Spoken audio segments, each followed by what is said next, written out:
അളവിലും തൂക്കത്തിലും കൃത്രിമം കാണിക്കുന്നതിനെ വളരെ ഗൗരവത്തോടെയാണ് ഖുർആൻ കാണുന്നത്. എല്ലാവരും അംഗീകരിക്കുന്ന സംഗതിയാണെങ്കിലും ഈ രംഗത്ത് വ്യാപകമായ നിലയിൽ കൃത്രിമം നടക്കുന്നുണ്ട്. സൃഷ്ടാവിലും മരണാനന്തര ജീവിതത്തിലും വിശ്വാസമുള്ള ഒരാളിൽ നിന്ന് ഒരിക്കലും ഉണ്ടാകാൻ പാടില്ലാത്തതാണ് കച്ചവടത്തിലെ കൃത്രിമം. ഇന്ന് ലോകം വളരെയേറെ മാറിയിരിക്കുന്നു.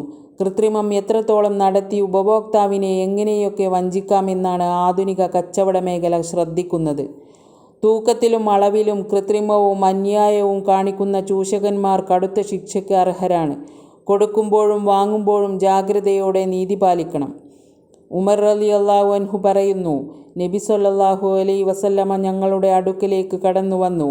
എന്നിട്ട് പറഞ്ഞു, ഹേ മുഹാജിറുകളുടെ സമൂഹമേ, 5 കാര്യങ്ങൾ അവയെക്കൊണ്ട് നിങ്ങൾ പരീക്ഷിക്കപ്പെട്ടാൽ നിങ്ങൾക്കവ ബാധിക്കുന്നതിൽ നിന്ന് ഞാൻ അള്ളാഹുവിനോട് ശരണം തേടുന്നു.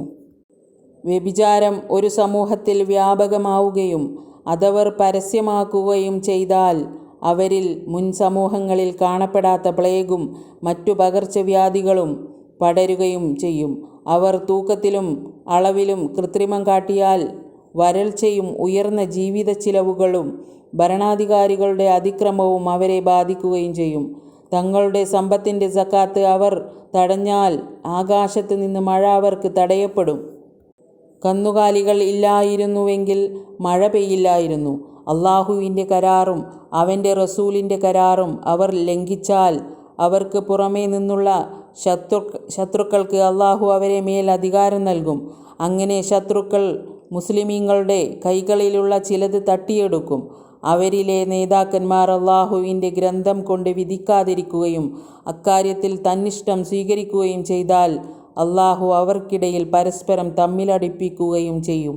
എണ്ണമറ്റ ദൃഷ്ടാന്തങ്ങളും തെളിവുകളും കണ്ട് ചിന്തിക്കാതെ, സത്യം കണ്ടെത്തി സ്വീകരിക്കാതെ അഹങ്കരിച്ച് നടക്കുന്നവർ, സന്മാർഗം പിൻപറ്റാനുള്ള അവസരം കളഞ്ഞു കുളിച്ചവർ മരണാനന്തരം ആ ധിക്കാരത്തിനുള്ള പ്രതിഫലം അനുഭവിച്ചേ തീരൂ.